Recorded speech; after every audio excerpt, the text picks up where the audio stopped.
Concord Players are putting on a production of She Kills Monsters in Concord, Massachusetts, running from November 7th through the 22nd. She Kills Monsters is a play about a woman coming to terms with tragedy through 2nd edition D&D.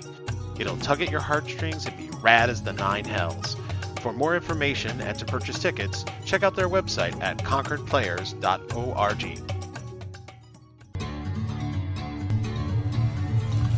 Welcome to the Game Masters Book Club, where great fiction becomes your next great tabletop role-playing experience.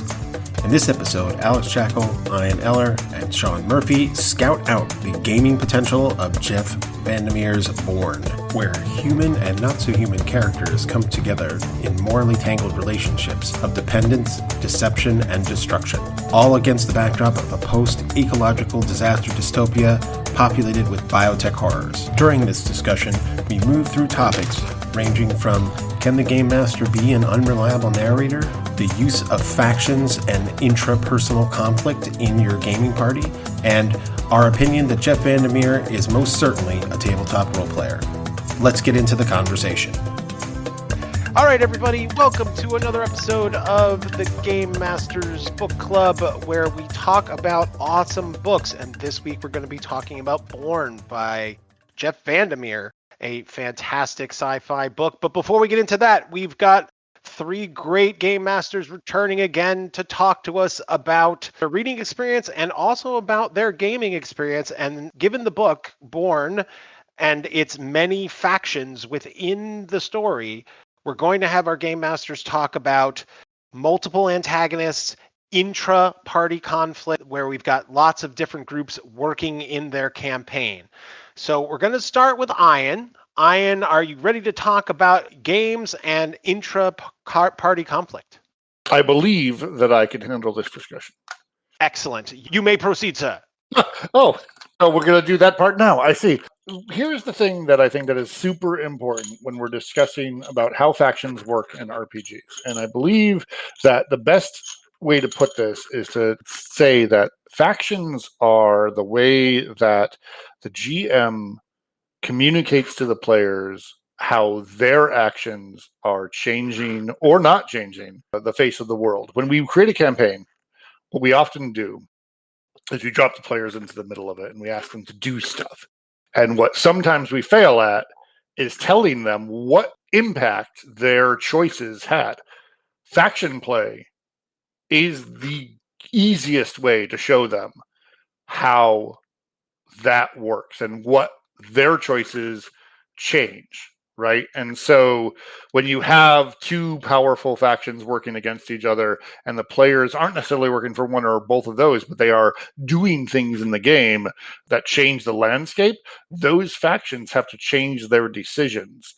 That is a reward for the PCs in order to continue to engage in the game. Like the fact that the Thieves Guild and the Assassins Guild are now at tension because the players were the ones that took out the head of the Merchants Guild, just as something off the top of my head, is a way to make that world alive and encourage the players to continue to act in the world, not just react to the world. Sean, do you want to add to what Ian's saying here? Yeah, I'm going to disagree in some way by offering a specific example, which is what we're supposed to be doing, is an example in play, not a lecture series. But that's Ian, so, we'll move on. I had a campaign running where it was a Call of Cthulhu campaign. They were investigating into strange events. There was a faction of cultists running around, but they were super personable cultists. They were like, we can give you money, we can give you power. If we pull this off, we're going to be in charge of everything. Don't you want that? And then another group of cultists were like, we want to stop them. And by the way, we don't care how many people die to make that happen. And so their actions didn't change. I mean, there was some reaction from them as they did it, but their action, they mostly had to pick which side they were more in favor of, which leads to those, inter-party discussions over what the important thing is. And, it worked well in this game. And, sometimes D&D, it works well where you have situations where someone says, hey, have you tried not killing everybody and then taking the money, but tried something else? And offered a different perspective on what it is the PCs could be doing with their time. Excellent counterpoint. Alex, would you care to comment on your colleague's statements? I actually think there's something to both. Remarkably, I actually mostly agree with both of them. So let's mark that down in the history books on the calendar. I do think, though, there's an opportunity, particularly to mix how faction play happens. Because in this particular story, right, you have people that are ostensibly part of, say, the magician's crew, who are, these mutated kids and weird things, but they actually occur as a random encounter most of the time. Only an emergent piece of information that these people are actually part of a faction rather than just a random encounter that you get in the city or some environmental effect of the city. And that, I think in some ways that's true too of the bears, all those things. And so I think an opportunity is to create something that's complex enough that factions can emerge. I think that Sean was pointing at of actually having there be parts of the faction that are actually quite possibly appealing to the player characters and some that are not appealing, forcing them to make difficult choices. Like, oh my God, they're doing the right thing. That's what we want to do. Oh, they're also murdering children. Damn, So I think there's an opportunity, and I don't think it takes a lot on the GM's part to weave that, because in this book, I think there's probably only 4 or maybe 5 real factions, but they all have that deep aspect where at some point in the book you go, oh, I see.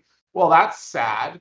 And I can get why they're doing that, or think there's something that emergent factionalization and making sure that the factions are 3-dimensional enough that there's pros and cons to the faction, and they're not just, hand-wringing, mustache-twirling evil people as a faction, and then angelic, wonderful people in another faction. So I guess that's what I would say about the faction. What was the other question? That's the main one. How the party interacts with factions is what we're going for. Yeah, and I think the one thing I would say as well, if you're going to have competing factions, right, where you might set player against player, I do think from a metagaming standpoint, that's an excellent session 0 thing to be responsible for. Because some people do not want that. They don't want that. Some people love it. And then if the person who loves it starts stabbing the person who really hates it, somebody's going to be unhappy with however that gets resolved. And so I think in session 0, you should be clear. If you're playing Paranoia, for instance, you prepare people in session 0 that you're going to be killing each other in all likelihood by the time this is 10 minutes in. But if you're playing a D&D game, people might be like, no, we're the party. The party never turns on itself. I think it's just important to meta that and have that be in the session 0 part of the game if you're going to run competing factions. I'd agree that if you're going to have competing factions, and the party should have in the session 0 a discussion of like, we're not going to split on this, right? Or if we are, we're all going to eventually arrive at a decision that we all want to support one faction or support a group of factions that in this one thing. That's the main thing that I was going to talk about, is that I like factions. Before you do that, can I just respectfully disagree? I think it's tremendously exciting if you have people in competing factions in the same game. They just need to understand that that's happening and be okay with it as a storytelling aspect. I'm not saying that is how it has to happen, but if it is, you have to find out if that is what people want, right? Do they want that to be the conflict, or do they always want the conflict to be outside of the party? I was just going to say that I like the idea of different factions. I haven't used them as much as I should, and I will say that as Sean put it, lecture. I found it illuminating, and I was like, yeah, I think that does work. It does really work. I do think that for players to show impact on the world, I also think it's a great way for the game master to present options to players in a very organic way, instead of having to come up to them and saying, well, you could do this or you could do this.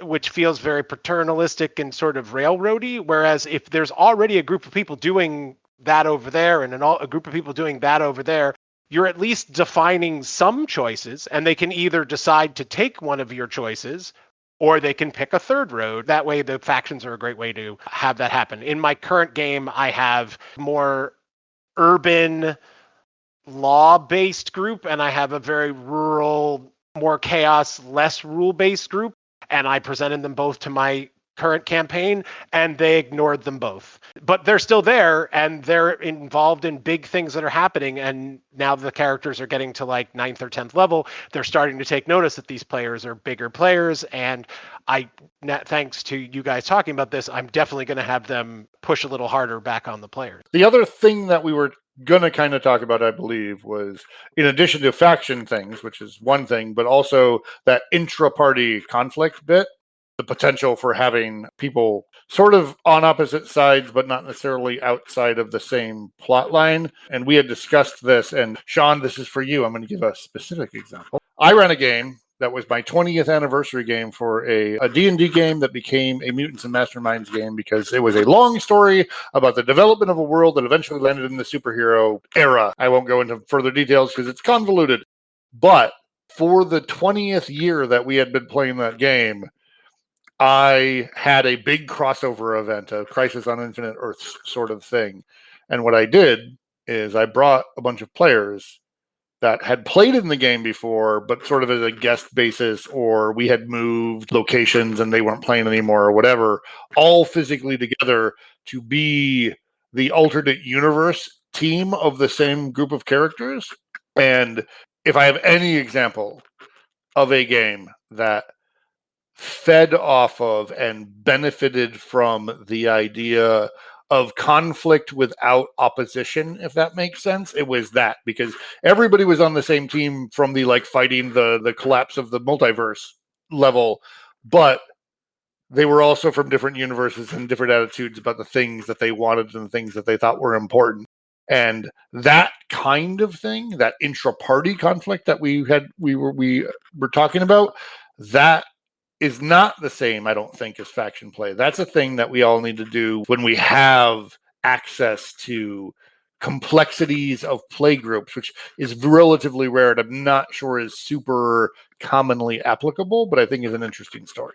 I mean, just getting a group to stay together for enough years, getting a party together, getting a game together, then getting them to stay so that they have lore, and then also having other groups that are part of that lore, and then getting all of those people together to talk. Yes, amazing. But like West March's games are a big deal right now, right? Like everybody loves West March's games and they play it in whatever system that they feel like to play, Shadow Dark or D&D or whatever. And that's the kind of game that allows for that, because there are player characters bopping in and out of play because somebody maybe comes once a month, but somebody comes weekly and right?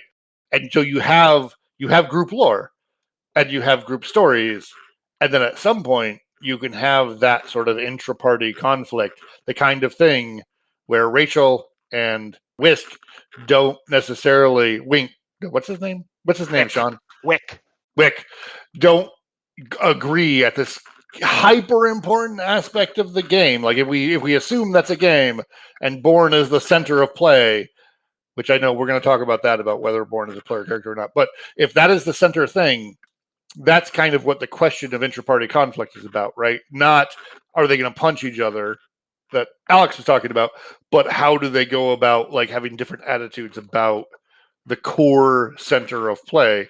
And because of the nature of West March's games being open tables, generally that's the meaning of the play, right? Is that people come in and out. You can actually build that thing where you end up with groups that are not groups, if that makes any sense. No, that makes sense. Sean's been really quiet. Yeah. I'm trying to be respectful. It's a new thing for me. I'm really having trouble with it. All right. So before we really get into talking about mechanics, let's just review the book for the folks at home. This is Borne by Jeff VanderMeer. In this book, Rachel is our main point of view character, and she is in a climate-ruined city Borne is a strange creature she finds and raises against the wishes of her companion Wick. The city is rife with factions, monsters, and trauma. The book's vignettes show each of these in turn against a backdrop of an insanely fantastic post-apocalyptic ecology. As Borne grows in power, he threatens not only the balance of power in the city, but also Rachel and Wick's very survival. Borne, the book, is full of morally tangled relationships, ruined pasts and futures, and an exploration of what is humanity. It is the first book technically in a series. There is a second book called Dead Astronauts, and there is also a short story which is called The Strange Bird. So if you do end up reading this book and you liked it, there's more for you to read. So gentlemen, given that, what themes have I not covered that we haven't already covered? Well, I think one of the things is you talk about the ruined city, but I think the whole backdrop of climate change refugee and it being an I think someone used the term eco survival for it. It's like the main character grew up on an island, which then disappeared because of climate change, and then was constantly a refugee for the rest of her life from that point forward. And having a view from the point of view of an climate change refugee, I thought was an interesting theme of the book. And it paints almost everything about how she looks at the world. So that was sort of cool. The other theme I thought was the parenting story. The fact that this is a story about someone who finds something as salvage, but then figures out, and a constant theme throughout the book is Borne a person or something else? And that exploration is also, I think, a pivotal theme of the story, and an interesting theme that you could weave into a campaign if it was sufficiently long form. Like if you lasted. Are gnomes people? Yeah, exactly. Spoiler, they're not. Well, Ian, were there any other themes that we missed that you want to bring in?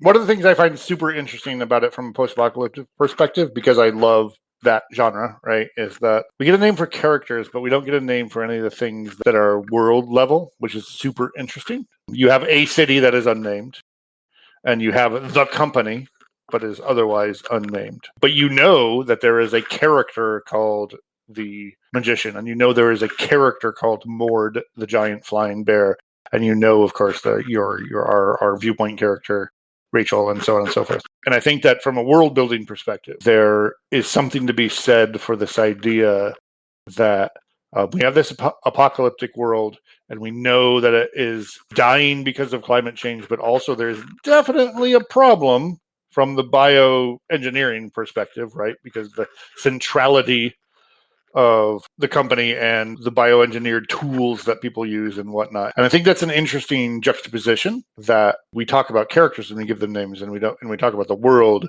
and we give it more vague feels. And for me personally, that fits right in with the way that I write and the way that I run games. I think that characters are more interesting than worlds, and I think that it's totally okay to do Star Wars level world building, which by that I mean shallow, cool, but shallow, and then dive into the value of characters and their motivations and the things that matter to them in a moment to moment. That applies to both players and NPCs, because players, of course, need to know what their characters' motivations are and decide on those things and modify those things as play progresses.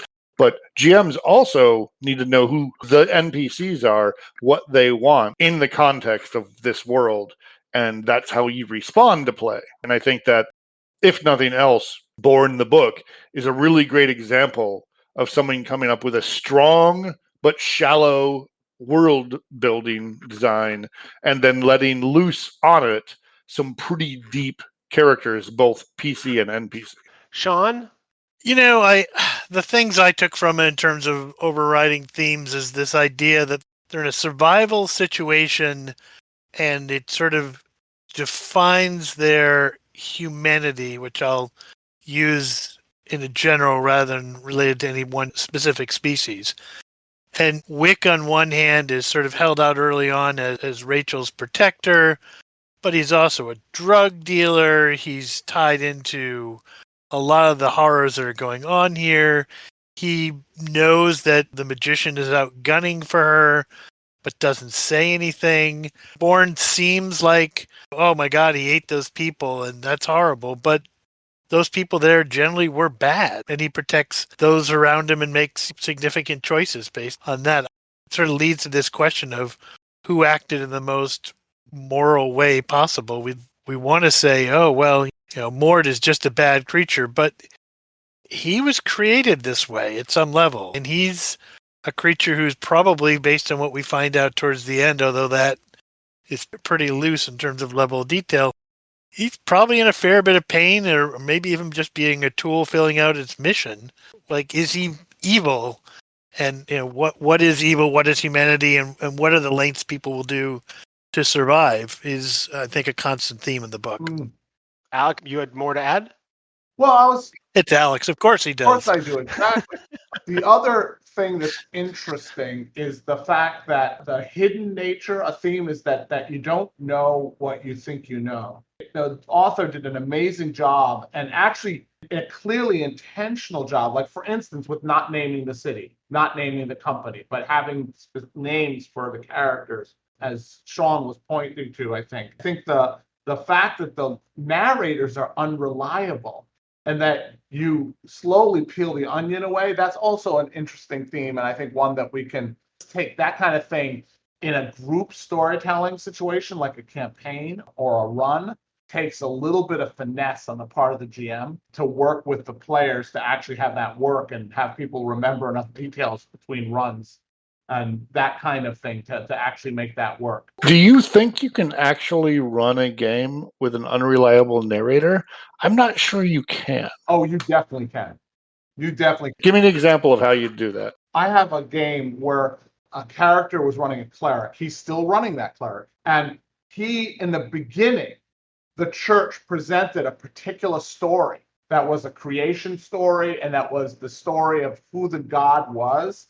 And he was operating with that story. And over time, and he got to the point where he was high enough level, he could ask his god questions. He could literally directly ask questions of the god. And he slowly figured out that the stories he had been told about that god were not true. They were literally not true. And he slowly discovered that, almost left his clericness because of that discovery, and then slowly made his peace with it, and then spent literally years of player time figuring out who his god was really and what the histories were, and then learned that most of those histories weren't true, and slowly got a new appreciation of it, and now has a much looser coupling with his god. They're more like buddies than they are a priest and god, but that was the place where it really worked. I have tried it in other places less. That was like my most successful thing with that. It takes a little bit of prep on the GM's part, because you have to know the story to make it consistent enough for that to work. You really need to know the story, and then you need to know what you're presenting to the player and to do it. But you really can do it, and it can be very interesting. It's just a little bit of storytelling work and world building that you need to prepare to really make it work. I've also failed at it where I tried to do that, and then I painted myself into a storytelling corner where I had like one faction. I thought, oh, this will be clever. These will really be good guys. But then they did so many horrible things early on. I was like, there's no way these guys are good people. They just can't be. And I painted myself in some storytelling corners. So it's tricky, but it can be fun. And if you prepare enough, you can really create something. And it creates the experience for the players, I think, of a world that's much deeper than it actually is, if you do it right. Because they get the feeling that there's a whole world out there, and they're just peeling away, what they see and hear to get at the real world of it, which is sort of my experience reading Borne. Was sort of, there was one way everything was presented, and then slowly you peeled away and said, oh my God, that's not it at all, right? So I think it's possible to do that in a campaign, but given the weird interactive nature of role-playing games, tabletop role-playing games, I think it's very difficult. I think what you described is largely more of a setting secret than an unreliable narrator? The reason I asked that question, and this, I know this is a tangent, and we should move on for time purposes, but when you said that, it just sort of struck me that the GM is kind of the information processing unit for the players, right? And I was trying to figure out a way that you could do that has an unreliable narrator, right? The person telling the players what is happening, can that be unreliable? I don't feel like you can do that. You can have setting secrets and you can lie to them about those setting secrets, but I don't know that you can actually have an unreliable narrator in an RPG because the GM is responsible for telling the players how big the room is or who that guy at the throne is or blah da da da da, right? You know what I mean? That's all I was talking about. And again, it's probably off topic and probably we should move on. But that's what I was suggesting moving on. I know you were suggesting moving on, but I do want to say that example in that cleric, for instance, where he started to discover a problem was with the spell detect evil. Because he found that he was detecting evil and another cleric in the party was detecting evil, and they weren't detecting evil on the same people. So the spell, detect evil, was unreliable. They started to relate to it as unreliable because the nature of who was telling them it was evil. But at the beginning, they were relating to it like, no, I cast detect evil. He's evil. We kill him, right? And then later it started to become, wait a minute, who's evil? Okay, Heimdall's saying. Yeah, but nothing you've said there, Alex, is unreliable. You didn't say you both detect these people are evil and then snicker to yourself and later on say, oh, well, your god was doing something different. Like, I can't believe this. I have to agree with Ian. If you say to the group, like, it's a 10-foot long room, 20 feet wide, there's windows there, and the first person walks in and says, okay, well, you're now drowning in the water of the pool. You didn't say there was a pool. I'm an unreliable narrator. Like, it doesn't work then. Like, at least at a basic sensory level, descriptions of things, which is what I think of as being the narrator. If you're not honest with the players, they have no way of knowing that that's something different until you mess with them. There's no agency there. But again, secrets are okay. Lies are even okay as long as they're within the context. I love that everything you know is wrong moment. Like when the player found out, he had a book and he was trying to figure out who wrote it. And then through some weird timey-wimey stuff, he wrote it. Like, I pulled that in, and he loved that moment, and I was unreliable. I just got chills. I love it. I was unreliable. I told him that he didn't recognize the old elf who brought him the book. And then later on, through timey-wimey stuff, he's like, you look in a mirror, and suddenly you recognize the old elf who brought you the book. That's different, though, than being like, yeah, you definitely saw it. It was a half-orc. It was you the whole time, but I'm not a half-orc. I'm unreliable, baby. Well, okay, I want to throw out one concept. And yes, we are continuing on this tangent. I'm going to go all the way to the end on this. So what would happen and this will lead us to our mechanics question, because I don't think any of us picked a game masterless system. But what if you had a game masterless system where all of the players are participating equally? Do you then have unreliable narrators? Why, as a matter of fact, I did pick as my game A Quiet Year, which is a cooperative game. There we go. Without a GM, where people sort of collaboratively put together the what's going on and build the story that way. It's an interesting point, can it be unreliable? I suppose if somebody said in one round, this happened, and later on another round said, well, it didn't happen.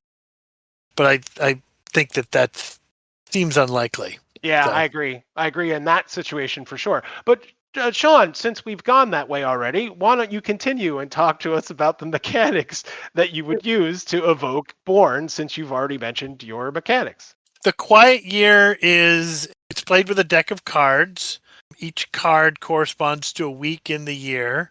Each card triggers some sort of event. Sometimes they're good, sometimes they're omens, sometimes there's delays, change in luck. And you all know at the end of all this, the bad guy, the Frost Shepherds, will arrive, ending the game, and you've got this time to sort of try to build up against this oncoming enemy.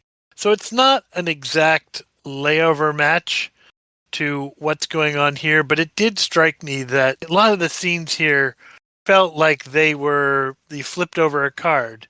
Like, oh, and now there's a magician in the town. and she's gunning for you, and then suddenly she has a rocket launcher that she has, and she's attacking the big bad bear type thing. It's just sort of a lot of that, and I think that the quiet year concept of putting together cards and building it in this world, particularly given, as Ian correctly points out, how open this is. Like, if you sort of all agreed, like, whatever we're doing here is tied into this world, and by the end of it, something has to happen. Something's going to happen this year, and we can sort of move towards that. I did think about Gamma World. That's an obvious choice for this sort of thing, but I thought this type of game, this type of story would work really well in a collective type fashion. All right. Okay. Alex, do you want to tell us what your mechanics do you think would be best for evoking this? Sure. Although I love Sean's, like both of those are good. I did think that Monty Cook's games Numenera would be really good because Numenera has that sort of weirdness and post-apocalyptic. You find stuff, but you really don't know what it is. Some of the stuff you find is really cool, and some of it's biotech, and some of it's electrotech, and some of it's weird magic, and it's just there's a whole feel to Numenera that I thought would be a really easy to weave Borne's story into a Numenera universe, and the rules would allow for it very easily. So that was one of them. And Mothership, because it's sort of sci-fi horror, and it has this whole dread and survival in this sort of a really unforgiving world. So I thought that would also work well to create that feeling of you're fighting for your survival all the time. It's always dangerous. You have to trap your house. It's that sense of constant impending doom and fighting, scratching out survival against all these alien and encroaching horrors, right? So those were the two systems I thought would be very good for this. As we all know, there are a ton of post-apocalyptic games that could fit this. Everything from Gamma World, as mentioned, through Numenera, through Twilight 2000 or whatever. The one I decided on as thinking about this is relatively recent. It's called Ashes Without Number. It is a Kevin Crawford game. It is a signed nominee game. And anybody familiar with Kevin Crawford and his company, what he does really well is he creates games that encapsulate the genre. And now his mechanics tend to be what we call OSR-ish. In other words, they have sort of a foundation in old D&D and then expand upon those things. But what he really does really well is that he gives these tools to sort of build the world as you play. There's a lot of discovery and a lot of using random charts and things, but they're not incoherent. They're very coherent, right? And so in the end, you've built this very, very interesting, random, yet coherent world. Now, I understand that VanderMeer is a great author and he's really smart, and this world is not random, but it feels that way from an RPG perspective, right? The evil children, for example, feel like something rolled up on a random encounter chart, then was given importance throughout the rest of the story. That's what signed nominee games look like. And Ashes Without Number, in particular, is the post-apocalyptic one. And the other benefit that it has, by the way, is that it allows normal people as player characters, where a lot of post-apocalyptic games don't. Everybody's a mutant, or even the normal people aren't just normal people. They are special, super normal people. So I kind of like the fact that Ashes Without Number has just like random, you could just be normal people. Yeah, and which of course leads to the question of whether or not Borne, the character, is a PC. And I'm on Borne as an NPC, and the only PCs in this story are Rachel and her boyfriend sometimes, but others may disagree. I would definitely disagree. I think the Borne character is really interesting, although if you're going to have Borne as a character, the one time that I've played Kids on Bikes, and I've been told since that this is not how it normally works. I played with Colleen, and she had everyone take a turn to play the main character. Like if it were E.T., it's just everybody gets to play the alien. If it's Stranger Things, everybody gets to play Seven for like a certain period, whereas everyone else is you also have a satellite character who's doing things.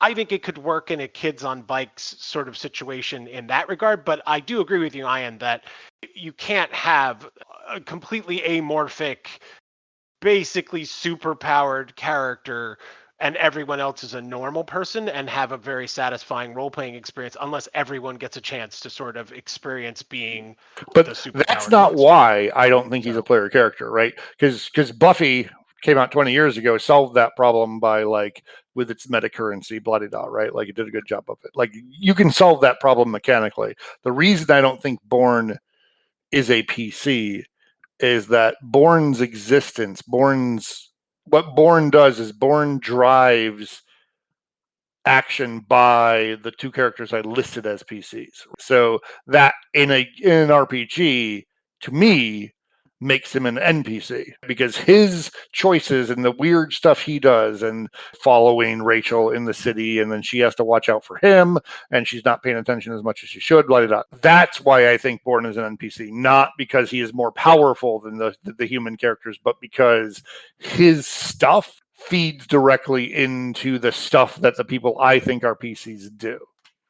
I would argue there is a way of looking at that he is the PC. Certainly more than the magician is, and maybe even, more than Wick is. He comes in and he's developing and he's learning, and at various points he does things that Rachel and Wick have real conversations in part because he imitates them and goes back and forth pretending to be the other one. He has a journal that sort of has his thoughts and how he's really struggling not to eat them, even though at one point he surrounds Rachel as a rock and it would be very easy for him to digest her. And at no point did either Rachel or Wick say, oh, by the way, maybe you should take care of Mord the giant bear. He just kind of decides that's what he's going to do. It's one of the themes of identity here is who are these people and who do they want to be? Alex? I'm definitely in camp PC, Borne as PC. I enjoy the challenge myself of running non-human characters, and I push my races in that direction in my long-term fantasy campaigns. Like my elves are hive-minded insect-like creatures, and my orcs don't have their creations, their artifacts. When I have players run them, I set them up to try and think like that, as much as that's feasible and pleasant to play, right? Which sometimes it might not be. So I think it's a fascinating challenge, but some people don't want to do that. And so I think the question of Borne being a PC depends. If it was me running Borne, I think I would love running Borne and enjoy the challenge. Other people would want to be one of the more humanish people like running Rachel or even Wick. And I think it depends on the player more than almost anything else, whether or not a creature that's not human can be run by a player if you intend them to be run as non-human, because that can be challenging, and sometimes you can't do the things you want to do with a character if you're trying to hold to some kind of this is how these alien creatures act or something like that. Yeah, I think if you gave the character sheets out and you said, all right, well, Borne is curious, he's adaptable, and he's kind of innocent about the world and wants to learn about it. He wants to, protect Rachel, and you had the same sort of, 3 words for Rachel and 3 words for Wick. I think that would be interesting. I mean, I think if somebody's, you said to Wick, like, well, you're kind of manipulative. You need this medicine, and if you don't have it, you'll die. But you can't tell people that because in this world, that's how people end up dead. So you've got to maneuver things your way. And so you're smart, but you're also a little guilt-ridden. It would take good players to make Borne a PC. But, I think it could happen. I think that from another direction, and I know I've done this before because I remember Ian saying, oh, you can use Fate Core for anything. A lot of this book is about the social, almost combat that takes place between Rachel and Wick, and then eventually between Rachel and Borne, and they have to negotiate. And I think doing that from a game standpoint between these three player characters, or between the NPC and the player character for Ian, I would think that the Fate Core, it's got a series of roles that you can provoke people emotionally, and then you can either use empathy or deception in order to determine how they react to. You can obviously see how Rachel is more skilled in the empathy section, although sometimes she shuts down and can't do that. And Wick is much more in the deceive in order to get people to do the things that they want. So I just wanted to throw in my mechanic for the Fate Core in there as well. But on the flavor side, I think a reflavoring of the role-playing game Trophy, specifically Trophy Gold, which is where you travel down dark road. It's a travel through a deep and dark fantasy forest and almost everybody dies. That has, I think if you reflavored that into the post-apocalyptic biowarfare landscape where everybody dies, you could use a lot of the mechanics and a lot of the background that's in that to make your game work as well. Just I as am not another familiar option. with Trophy. Who makes that? I'm not even sure they're still even making it. I mean, that maybe I'm sure it's out there somewhere, but They have a website Okay. and you can buy stuff from it. Published by The Gauntlet and Hedge Maze Press, and it was designed by Jesse Interesting. Ross.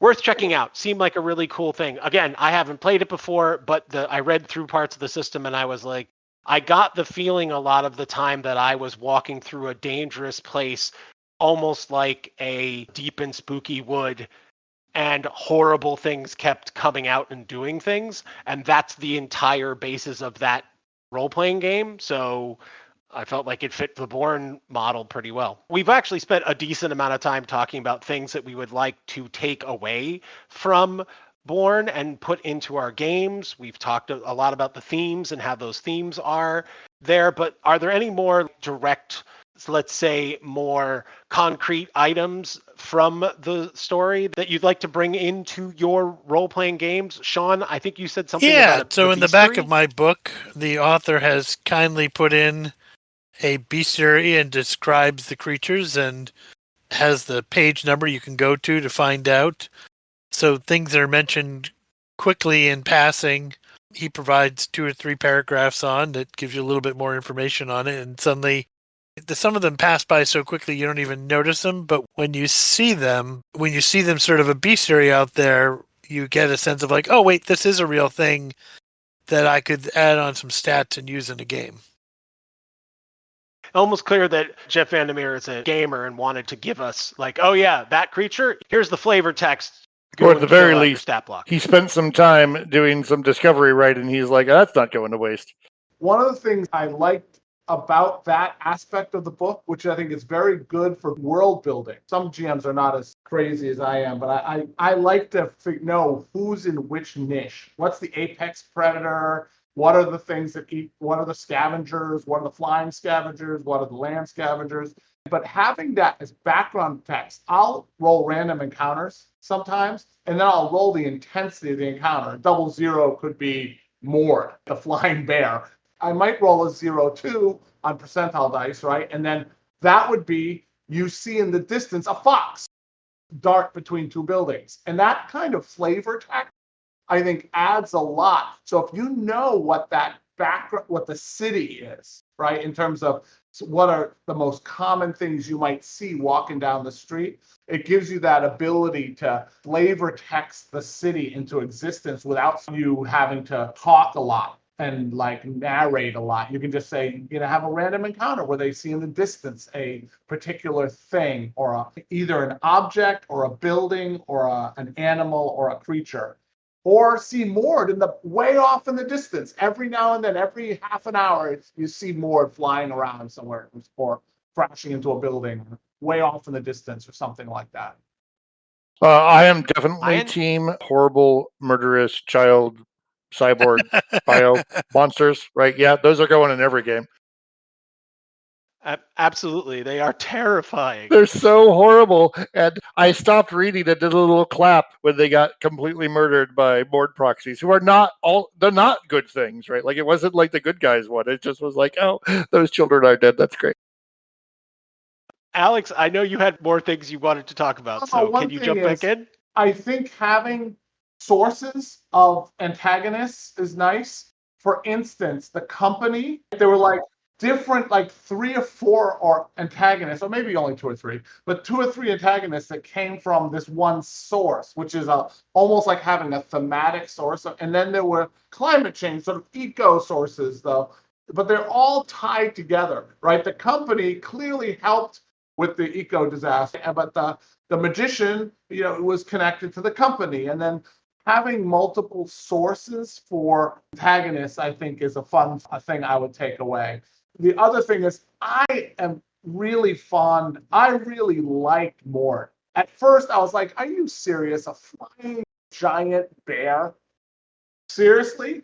And Flying I know, giant it's bear. like, you're great. That's so stupid. And at the end, I was like, that's what an awesome character, right? It's just an awesome thing. And so having something that sounds so crazy, and anyone listening to this, if you're thinking, I'm going to read a book with a giant flying bear, and I want you to know something, you will appreciate more by the time you finish the book.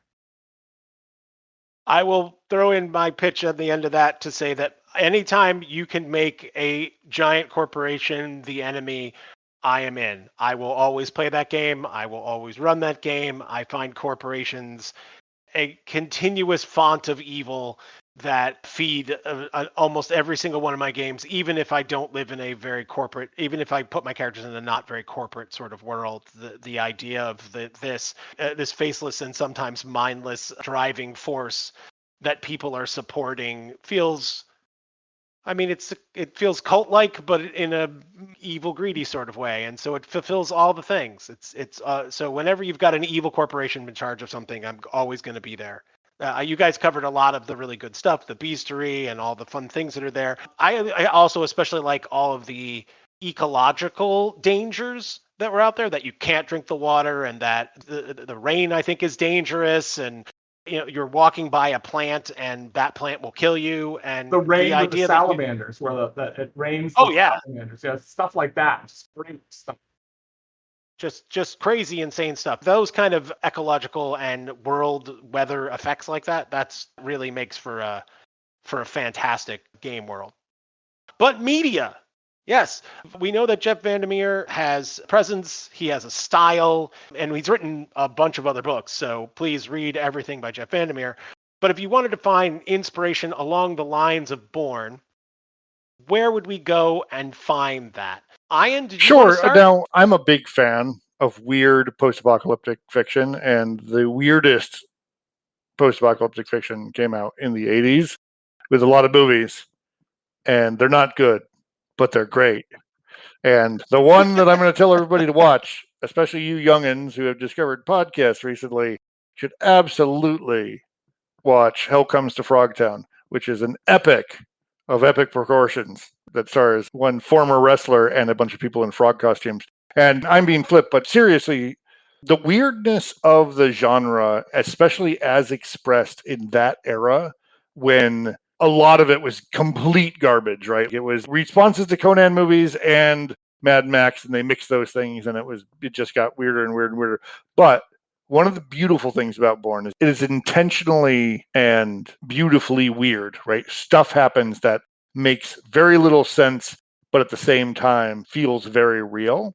And if you find the examples in that era where people were experimenting with that post-apocalyptic genre, Hell Comes to Frogtown is a funny movie, blah, blah, blah. But you have Wizards by Ralph Bashki, great movie. You have Six String Samurai, which is a strange movie that's about music in the post-apocalypse. But if you watch it and pay attention, the weirdness actually has meaning to it.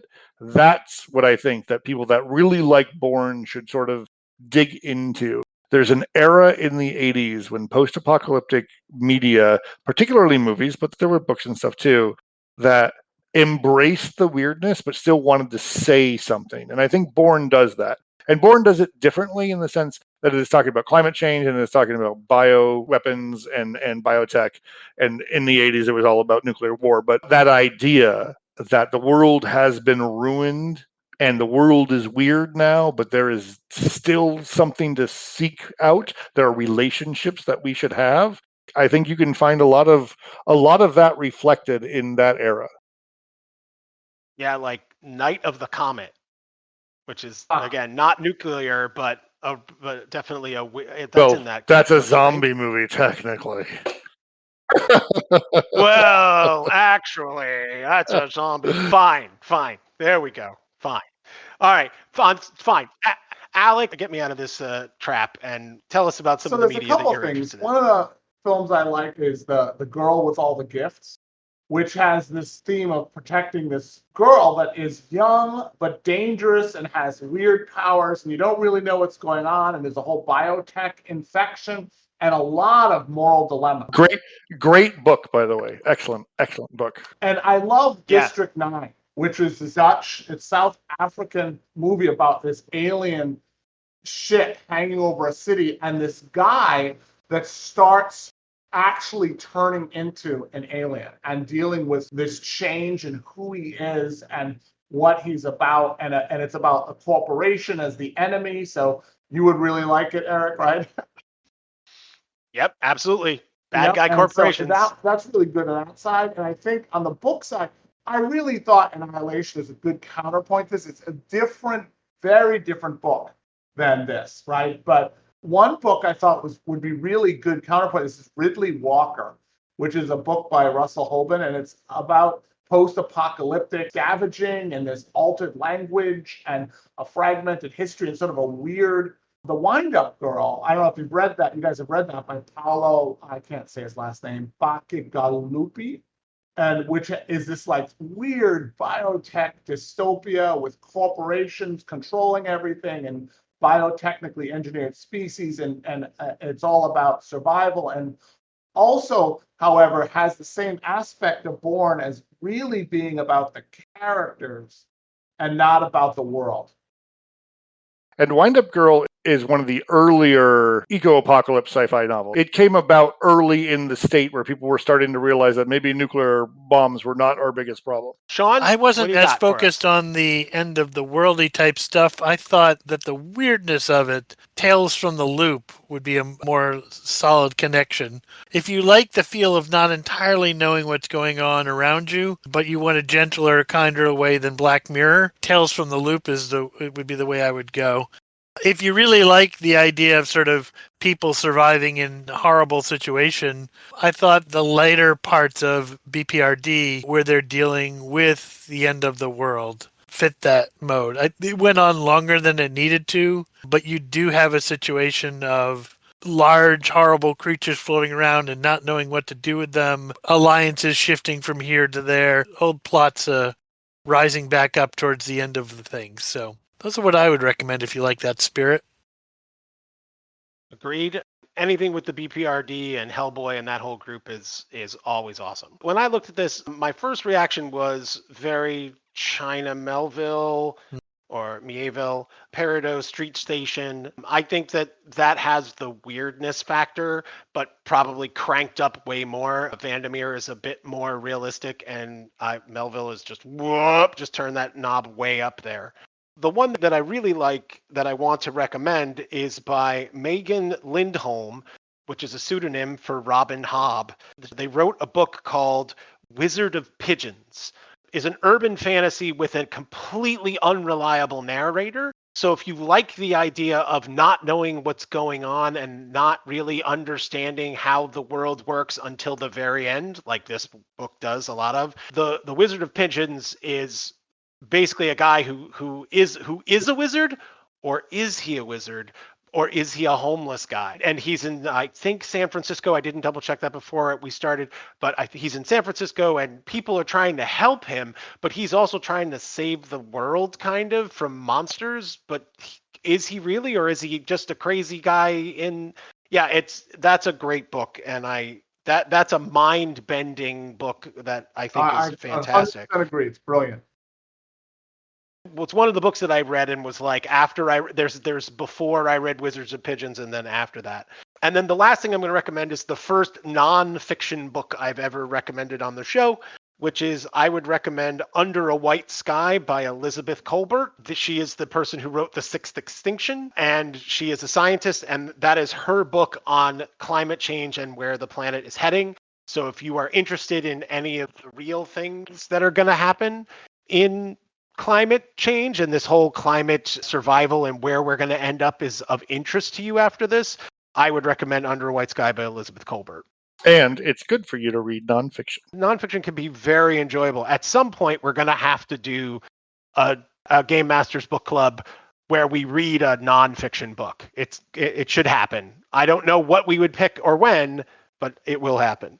Churchill's Ministry of Ungentlemanly Warfare, #1. Do that. No, I'm not kidding. That one. Maybe we'll discuss that as our next book for this group. It could be fun. But does anyone have any other media for this book that we haven't covered that maybe we didn't get to? Do you really want to throw in?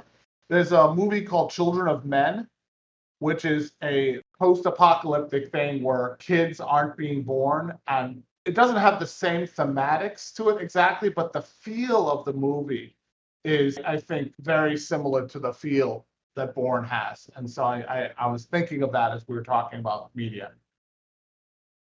Wow, wait, that's the end. Right. So now it's time to talk about things that you guys want to promote, because we've talked all about the book and now it's time to talk a little bit more about you guys. I'm going to save Ian for last because I know he has exciting things to say, and we're going to start with Sean. Exciting things to say. Wow, that's Go ahead, the worst Sean. ever. All right, now we'll take a pause. You can cut this part out too. Okay, cut this all out. Okay, Sean, do you want to lead us off? Yeah, so I'm guessing that by the time this comes out, we'll be looking towards the beginning of 2026, and I think everybody on this, I don't know about you, Eric, but I think everybody else on here is going to be at TotalCon. If you're there, our games will be up. You should sign up and come and make fun of what Ian does and try to be an unreliable character.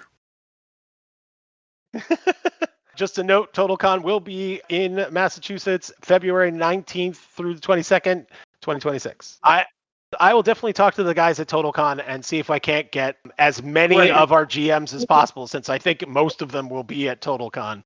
We'll get as many people as we can to TotalCon and have a giant Game Masters Book Club panel. We should do the panel. We should do it live. I want to do it with Sean live. We should make that happen. Absolutely. That should happen. Jump on Sean's recommendation and just looking forward to seeing people at TotalCon, testing out a bunch of new stuff. Please come join us, and in preparation for 2 months later, we'll be doing Rising Phoenix Gaming Con. So come and join us at TotalCon. Excellent.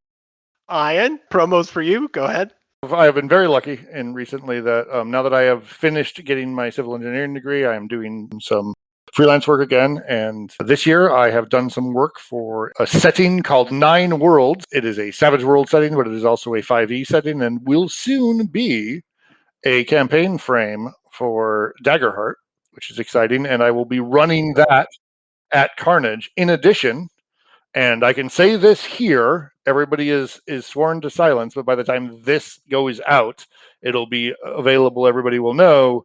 I am working on the 5e conversion of Deadlands that is coming from Sigil Entertainment this year. By the time this gets out, not only will it be announced, but the Kickstarter will probably already be either on or soon, right? So, but I am super excited to be back doing work for the industry and making games great for people that are not just the people that I can get at my table. That's fantastic news. Congratulations. Yay! Indeed. That's great. Thank you. And that's our discussion of Borne by Jeff VanderMeer. Thanks again to our sci-fi savants, Sean Murphy, Alex Jackl, and Ian Eller. You guys are the best. Look for them to return when the Game Masters Book Club covers Scales of Justice by Maggie Marsh, a Roderick Allen mystery.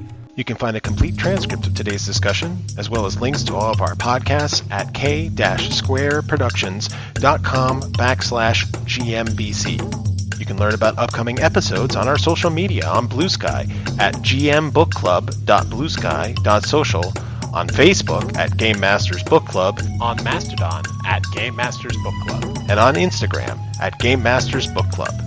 If you've enjoyed the show, please like, subscribe, and comment on our episodes in your chosen podcasting space, and be sure to share those episodes with your gaming community. You've been listening to the Game Masters Book Club, brought to you by me, Eric Jackson, and K-Square Productions. Thank you so much for listening. Later, gamers, and to paraphrase the great Terry Pratchett, always try to be the place where the falling angel meets the rising ape.